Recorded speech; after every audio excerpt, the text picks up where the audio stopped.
Muy buenas tardes, profesor y compañeros. Hoy nos encontramos con el profesor Elio Lescano. Él es actualmente locutor y trabaja en la obra Fe y Alegría, en la parte de la radio 1300 AM, que también en este tiempo de pandemia se lanzó la nueva modalidad de las clases a través de la radio. ¿Cómo estás, profe Elio? Un placer, un gusto, una satisfacción compartir contigo este espacio, Nair. Muchas gracias, profe Elio. Y contanos un poco cómo fue trabajar en la educación a través de la radio. Bueno, en Fe y Alegría no es nada extraño para nosotros, esto venimos haciendo hace casi 30 años. Bueno, hubo como un compás de espera en este tiempo, como que hubo la inserción de los medios informáticos que tuvo una amplia incisión en todos los ámbitos y también tuvo una mayor presencia. Bueno, vino el tema de la pandemia y entonces hubo como una retracción y allí se tuvo que renovar todo el estilo de comunicación y ahí la radio, principalmente en nuestro país, donde hay poca conectividad, también los escasos recursos de las familias, de los alumnos, hacen posible de que a través de la radio podamos continuar y como inclusive hemos acuñado un lema, la educación no para, no paró en la pandemia y lo hemos hecho y hemos dado una respuesta inmediata desde Fe y Alegría y porque teníamos experiencia y porque sabíamos que es la forma práctica y directa de llegar hasta los destinatarios de la educación que habitualmente hacemos. ¿Y cuál fue el desafío más grande de esta nueva modalidad? El desafío más grande es el tiempo, porque normalmente en un tiempo anterior, en los comienzos de Fe y Alegría, teníamos materiales todos preparados un mes antes, 2 meses antes, porque sabíamos que, por decir, que en abril íbamos a estar hablando, lógicamente, del otoño, y entonces ya uno en enero prepara materiales para el otoño. Bueno, ahora la pandemia se abrió, o por lo menos en este caso se cerró porque toda la gente quedó en su casa en el mes de marzo. Y bueno, tuvimos que hacer un trabajo a toda velocidad para poder tener con precisión los temas, las diferentes clases y tenemos todo el ciclo primario, todo el ciclo secundario, inclusive también el área profesional y de los docentes. Y eso nos hizo trabajar a destajo. No hubo mañana, no hubo tarde, no hubo noche, los compañeros realmente a ritmo forzado para que sí lleguemos. Y bueno, como el expertise que teníamos nos permitía eso, logramos llegar a punto y tal es así que nuestro trabajo inclusive se comparte con Radio Nacional de Paraguay y ya el mismo Ministerio de Educación y Ciencias utiliza nuestras cartillas para las clases y también nuestros materiales. ¿Y por qué específicamente la radio? Y porque la radio en Paraguay es el medio que tiene una inserción absoluta, total y completa en todos los ámbitos hogareños. Eh, y si vamos a hablar de franja etaria, la gente que tiene los pasados los 50 años, los 60 o que peinan canas, o que ya no peinan como yo, casi. Entonces tiene una práctica, y más que una práctica, tiene habitualmente es escucha de radio. Su forma de comunicarse, su forma de inclusive a la noche no puede dormir y llama. Bueno, justamente hablando de este tiempo de pandemia, casi ninguna de las emisoras están teniendo al aire programas en vivo, todo, o si no se reproducen los programas de la mañana o de la tarde, son programas musicales. Pero antes, justamente esa franja etaria que no podía dormir por A motivo, no vamos a definir el motivo por el cual, pero entonces llamaban a las emisoras, la radio era una compañía. Y bueno, ahora como que hay más elementos con la informática en donde uno puede distraerse. Bueno, esa franja etaria era muy habitué de la radio. Entonces, como estamos en el tema de la reinvención, también volvimos a hacer ese planteamiento a través de las clases de radio, a través de justamente de la emisora y transmitimos a través de la 1300, a través de nuestra red de radios educativas y también el propio Ministerio Radio Nacional, que tiene un alcance nacional justamente, también transmite nuestros programas. ¿Cómo ves la educación paraguaya? Y la educación paraguaya está en un proceso de trancos y barrancos. Explico qué quiero decir con eso. Eh, y tenemos muchos inconvenientes, desde inclusive la estructura formal del propio ministerio. ¿Qué quiere el país con la educación? Bueno, más que el país, ¿qué quieren quienes gobiernan, quienes están en los cargos directivos con la educación? ¿Qué tipo de paraguayo, qué tipo de paraguaya queremos? Creo que no tenemos definido. Hay iniciativas, hasta inclusive privadas, pero del propio Estado, muy poco, nada es lo que se ve para hacer ese gran debate, porque es necesario un gran debate para saber, para que yo sepa qué vos pensás de la educación. Ahora me lo estás preguntando a mí qué yo pienso de la educación, y preguntarle a la abuela, preguntarle al niño, preguntar, o sea, un gran debate en el que todos podamos poner nuestro punto de vista. Podemos estar equivocados absolutamente, no, eso no quita, somos humanos al fin de cuentas, y cada uno desde su experiencia y de su vivencia plantea lo que cree conveniente. Y creo que esa es la situación más realmente preocupante, que no se abre el gran debate. Como decía, hay iniciativas personales que sí hacen debates, ahora que está tan en boga los webinars, en donde se habla del tema educativo, pero desde el Estado, que es el que tiene el poder y tiene la potencia, porque lo que pueda decir el ministerio, lo que pueda decir el gobierno puede llegar hasta los rincones más lejanos del país. Pero ese planteamiento no se ve, no se visualiza, no se siente, no se percibe, no es piel para los paraguayos y las paraguayas. Y eso es bastante preocupante. Cierto, muchos dirán, ¿qué me va a decir un niño que me va a dictar cátedra para hacer la educación? Cierto, estoy de acuerdo, tal vez no sabe ni lo que come, como decimos en paraguayo, pero sí, podemos tener opinión. Y justamente los entendidos, los que saben, van a acumular todo ese caudal de experiencia, de puntos de vista, y hacer realmente un formato que es necesario para el Paraguay. Y otro punto también muy interesante e importante, y que tiene mucha incisividad en el marco político del Paraguay, es justamente eso, lo externo. Las entidades financieras tienen mucha incidencia en qué se va a poner en marcha en el ámbito educativo. Y eso no responde precisamente a las necesidades paraguayas, responde a las necesidades de los grandes intereses económicos, no solamente de la zona, sino del mundo. Y se habla mucho de que la educación en Paraguay en esta pandemia, en vez de subir, aprovechar toda la tecnología, bajó. ¿Y por qué pensás que la educación puede estar en decadencia en nuestro país? Y justamente porque tiene esa es paquidérmica, no tiene esa capacidad de... Y que también es motivo de muchas confluencias, porque claro, yo puedo hacer un webinar, puedo hacer una clase como la que estamos haciendo, en vídeo, hacer una clase didáctica, pero ¿qué problemas tenemos? Tenemos la conectividad. Entonces, esos son elementos también que convergen para que no podamos dar una respuesta eficaz y eficiente al tema educativo. Entonces, no solamente las limitaciones del ministerio, sino que también el mismo sistema tiene también dificultades, porque el problema de conectividad es un problema nacional. Hay zonas del país, no estamos hablando ni siquiera de 400 ni de 300 kilómetros. Aquí en Piribehuí, que no llegamos ni a 100 kilómetros con Piribehuí, si no estoy equivocado, ¿verdad? Y hay zonas que no hay conectividad.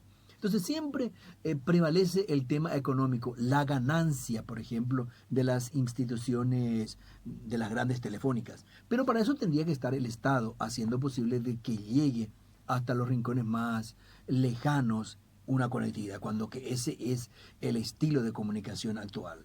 Y lastimosamente en Paraguay eso es simplemente un sueño. Entonces, ese es un elemento en contra.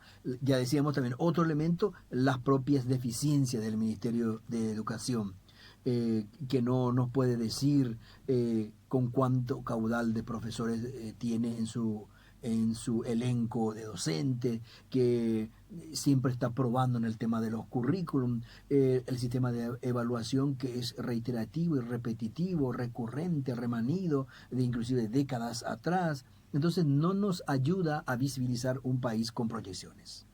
Claro, y precisamente con respecto a la conectividad y a todo eso que afecta y que hace que sea un poco dificultoso acceder a las clases, Esta nueva modalidad que ustedes están implementando, ¿cómo ayuda a los niños y a las niñas? Y bueno, nosotros tenemos un estilo, bueno, no explicamos con nuestro estilo, finalmente dijimos, bueno, el programa Ñaño Morandú Radio Lupibé tiene una cartilla. Hoy, por ejemplo, vamos a suponer que nosotros estamos escuchando la radio aquí juntos, Ujú. tenemos una cartilla, ponemos la radio, escuchamos lo que emiten en la radio y vamos siguiendo lo que nos van enseñando a través de una cartilla. Y eso a través de la red de escuelas que tiene Fe y Alegría, eso con anticipación antes de comenzar el lunes, en el fin de semana, llegan las cartillas a los centros educativos y el lunes los padres, las familias tienen las cartillas que son las clases escritas, digamos. Y claro, lógicamente al escuchar los programas de radio, los niños, acompañados de sus padres, del abuelo, en Paraguay es tan diverso el tema familiar, no solamente están los padres, está la abuela, está el hermano mayor, está la hermana. Bueno, son los que ayudan a los niños para seguir esa clase y completar la tarea. No podemos tener con eficiencia y con eficacia la medición de la efectividad de esto. Lo que sí, como habíamos dicho, y por eso hemos acuñado ese lema, la educación no para. Sí, nosotros no paramos. Cuando que en el otro ámbito, en el tema de la conectividad, en el tema de lo virtual propiamente, sí paró porque no hay conectividad, porque la gente no tiene. ¿Y quién no tiene un receptor de radio en su casa? O si no lo tiene, va y compra. Y pero ¿quién, si no tiene un teléfono, tiene un costo mucho más elevado? Entonces, una radio es de alcance mayoritario. Entonces, se llega. Entonces, no se paró. En ese sentido, reitero, no podemos medir la efectividad, aunque sí también tenemos el retorno, porque esas cartillas que van a las casas con los alumnos y hacen las clases, rellenando las propuestas, las interrogantes, o haciendo un poco una retroalimentación de lo que se escuchó a través de los programas o el plano informativo que puede brindar el programa mismo o la cartilla misma. Entonces eso tenemos un retorno porque evaluamos también las clases, ¿verdad? Y ahí hay un retorno interesante de que sí es válido, ¿verdad? Ese sistema llega, justamente por lo que decíamos primeramente, que no se paró. Y segundo, pero ¿quién también nos garantiza, Nair, que en las clases presenciales el 80%, el 90%, el 100% los alumnos aprenden y saben las clases, la materia que se dan? Nadie no nos puede garantizar eso. Y en base a tu experiencia, ¿qué se siente estar detrás de esa clase grabando y editando para que eso pueda llegar justamente a los niños y niñas de Fe y Alegría? Bueno, realmente me emociona tremendamente, me eriza la piel. Sabemos que no estamos haciendo un programa de radio nomás, estamos haciendo una clase, porque realmente y acuñamos y hacemos carne esto de que la educación no para. Sabemos que inclusive esos errores que podemos tener grabando, que tuvimos la experiencia inclusive contigo, no nos podemos pegar el lujo de equivocarnos. Tenemos que hacer lo mejor, tenemos que hacer lo más óptimo posible. Por más que un niño esté sintonizando con su papá, o tal vez solo, porque tuvimos la experiencia también de que no entendía qué pasaba, bueno, pero estaba pegado al receptor. Y eso emociona, Nair. Sabemos que nuestro trabajo no cae en saco roto. Y como digo, no sabemos los resultados, no sabemos las proyecciones, pero sí damos con entusiasmo, de puro corazón, inclusive con recursos a lo mejor limitados, pero como dice el jugador deportivo, hacemos todo de sí. Creo que coincido mucho en esa parte. Y vos como docente, ¿cómo fue para vos ese cambio tan brusco de la enseñanza, de estar en una sala de clase usando una pizarra a estar justamente detrás de un micrófono ahora?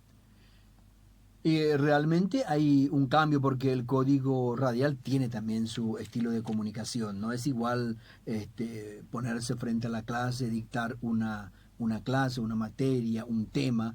En radio uno tiene que dimensionar, usar el código radial, en el sentido de las frases repetidas, para que se inserte en el chip de quien está escuchando. Claro, nosotros tenemos la ventaja también que tienen la cartilla en la cual pueden volver páginas atrás para releer el material informativo que provee, porque esa es una de las características de la cartilla, un material, digamos, teórico, para que pueda ser como base para cimentar el tema que se desarrolla en cada clase.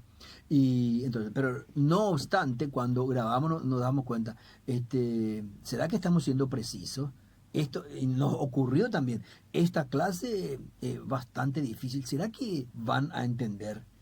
Y bueno, nos jugamos y ponemos todo el empeño, nos ponemos en la posición de quien escucha, de quienes están siguiendo, y por lo menos creo que somos eficaces en el lenguaje, porque no tuvimos crítica. Puede ser que, qué sé yo, el contenido curricular no sea lo más correcto o lo más esperado por los padres o también por los niños mismos, pero sí era una posibilidad fantástica de que a través de la radio sí lográbamos la comunicación. Que un niño, que un padre, que un vecino esté sintonizando la radio y escuche, eso ya es un avance, independientemente cómo alimenta, cómo internaliza todo eso, es otro tema, pero sí había esa posibilidad de comunicación.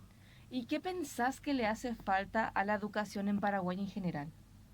Y le hace falta mucho nacionalismo. No, no es a lo mejor la palabra más exacta, porque también cuando hablamos de corrientes ideológicas, el nacionalismo tiene también sus... Pero creo que necesitamos pensar más en el país. ¿Cuál es el país que queremos? ¿Qué es lo que queremos en estos próximos 10 años? No hoy, no mañana, sino dentro de 10 años, dentro de 20 años. ¿Qué queremos que sea este Paraguay? ¿Queremos ser tecnócratas? ¿Queremos seguir siendo de la corriente que agroganadera? ¿Queremos ser industrializados? ¿Queremos fabricar chip informáticos? ¿Qué queremos? ¿Queremos fortalecer la ecología? ¿Qué queremos en Paraguay? ¿Cómo queremos que sean nuestros niños en el siglo XXIII? Demasiado tiempo ya, ¿verdad?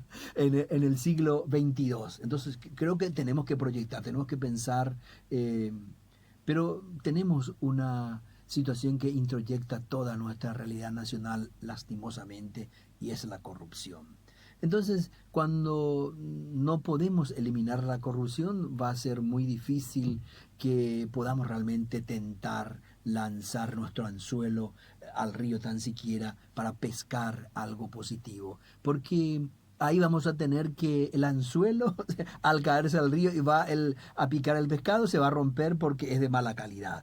Es más, no sé si va a llegar el anzuelo al río, porque la línea se va a soltar hasta llegar ahí, porque es también de ordinaria calidad. Y tal vez la caña de pescar no tenga la flexibilidad que necesitamos para poder estirar la presa que podamos cazar. Y eso hace la corrupción. Nos mete el mal anzuelo, la línea de mala calidad, el palo de pescar ordinario. Y entonces, lógicamente, nos quedamos con las manos vacías. Primero que nada, soy bastante ambicioso, ¿verdad? Eliminar la corrupción del país. Y creo que esa es la primera. Porque si tenemos realmente pensar en un país, amamos nuestro querido Paraguay, nosotros vamos a tener otra perspectiva. Y cuando digo nosotros, me estoy refiriendo a quienes detentan el poder en los cargos de decisión. Entonces es muy preocupante que sigamos en este tema de la corruptela. Entonces lo veo bastante difícil, pero no obstante, a pesar de la dificultad, vamos a seguir como la gota que horada la piedra, estamos aquí.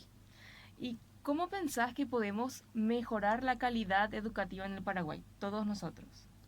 Y mejorar la calidad educativa. Por eso decía, y todos tenemos que poner el empeño de quienes dictan las leyes, facilitar, porque por ejemplo salió ahora la ley, ¿cómo era? Cero. ¿cómo era el pago para no pagar la Arancel cero. arancel cero? No que recién va a entrar en el año 2021 y que va a depender otra vez si usted tiene casa, si usted tiene coche, si usted se va en bicicleta, si su papá le paga la... No, no, entonces se sectoriza mucho y no se visiona una realidad general, porque a lo mejor esa es una realidad urbana, y también urbana de Asunción simplemente, pero no sé cómo serán las cabeceras departamentales. Entonces, tendría que hacerse una ley con una proyección y una mirada a nivel nacional.